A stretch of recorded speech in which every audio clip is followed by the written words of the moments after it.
Everyone, আমি মৌমিতা। আমার একটা নতুন ভিডিওতে তোমাদের সবাইকে অনেক অনেক স্বাগত। তো তোমরা যে যেখান থেকে দেখছো আমার ব্লগটা, আশা করি সবাই ভালো আছো, সুস্থ আছো।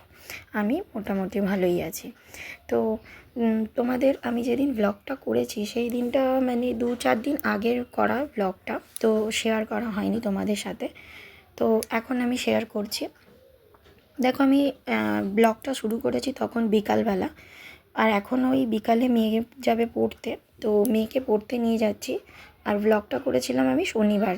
তো যেহেতু মেয়ে শনিবারে পড়া থাকে, পড়তে নিয়ে যেতে হয়। অন্যান্য দিনগুলো মেয়ে মানে বাড়িতে পড়াতে আসে, বাকি দিনটা হচ্ছে মেয়েকে শনিবারটা আমায় পড়াতে নিয়ে যায়। তো ওকে নিয়ে যাচ্ছি পড়াতে, ওকে পড়তে দিয়ে তারপর আমি আমার কাজ করব।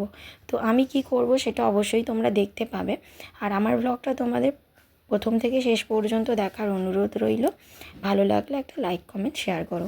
দেখো, আমরা প্রত্যেকেই কিন্তু সংসারের কাজকর্ম বলো, বাইরের কাজকর্ম বলো, যে যা কাজ করি তাই নিয়ে কিন্তু সারাটা দিন প্রচণ্ড ব্যস্ত থাকি। আমিও কিন্তু থাকি। তবে কি, এই ব্যস্ততার মধ্যে আমাদের কিন্তু নিজেদেরকে একটু সময় দেওয়া দরকার। যদিও আমি বলছি এই কথাটা ঠিকই, আমিও নিজেকে ঠিক করে সময় দিতে পারি না। আর অনেক সময় হয় সময়ের অভাবে, অনেক সময় হয় হয়তো যে পার্লারে গিয়ে একটু নিজেকে ঠিকঠাক করে আসবো, সেটাও হয় না। অনেক সময় সময়ের অভাবে, অনেক সময় হয় মানে সেই সময় সেই মুহূর্তে হয়তো আমার সময় আছে, অথচ আমার কাছে মানে টাকার একটু অসুবিধা আছে। তো আমাদের এই কারণের জন্য কিন্তু অনেকেরই এই মানে ঠিক করে নিজেকে সময় দেওয়া হয় না। আমিও কিন্তু ব্যতিক্রম নই, আমারও কিন্তু সেম প্রবলেমই আছে। তো যাই হোক, হঠাৎ করে এখন মনে হলো যে যাই একটু নিজেকে সময় দিয়ে একটু নিজেকে অন্য রকম করে আসি। অন্য রকম বলতে দেখো, অনেক কিছু করা তো পসিবল নয়। তো চুলটা আমার ভীষণ খারাপ হয়ে গেছিলো, তো প্রথমে আমি চুলটা স্পা করব বলে ঠিক করলাম। প্রত্যেকেই আমরা কিন্তু জানি যে মাসে একটা করে স্পা করলে কিন্তু বেটার হয়, আমাদের চুলটা অনেকটা ভালো থাকে। কিন্তু আমাদের কিন্তু হয়ে ওঠে না। আমার চুলটা বেশ অনেকটা লম্বা, তবে বেশি মোটা না, পাতলা। আর উঠে উঠে তো আরোই পাতলা হয়ে গেছে। তো যাই হোক, আমার এই লেন্থে আমার বেশ অনেকটাই অ্যামাউন্ট লাগে চুলটায় স্পা করতে। তো এখন মানে অফার ছিল বলে আমি গেলাম স্পা করার জন্য। আমার চুলটা ভীষণ খারাপ হয়ে গেছে। আমি পার্লারে গিয়ে আমিও নিজে জানি যে আমার চুলটা ভীষণ মানে ড্রাই হয়ে গেছে, ফ্রিজি হয়ে গেছে। তো পার্লারে গিয়েও কিন্তু সেই একই কথাই বললো, মানে চুলটা এত ফ্রিজি হয়ে গেছে যে 1-2বার কিন্তু স্পা করলে আমার চুলটা ঠিকঠাক করা সম্ভব নয়। তো তাও আমি একবার স্পা করলাম, ভেবেছি এবারে যে হ্যাঁ ঠিক আছে, চলো মাসে মাসে একটা স্পা করব। কিন্তু ভাবাটাই যে সবসময় সত্যি হবে তাও কিন্তু নয়, শুধু ভেবেই রেখেছি, জানি না কতটা সত্যি হবে, কতটা ঠিকঠাক হবে।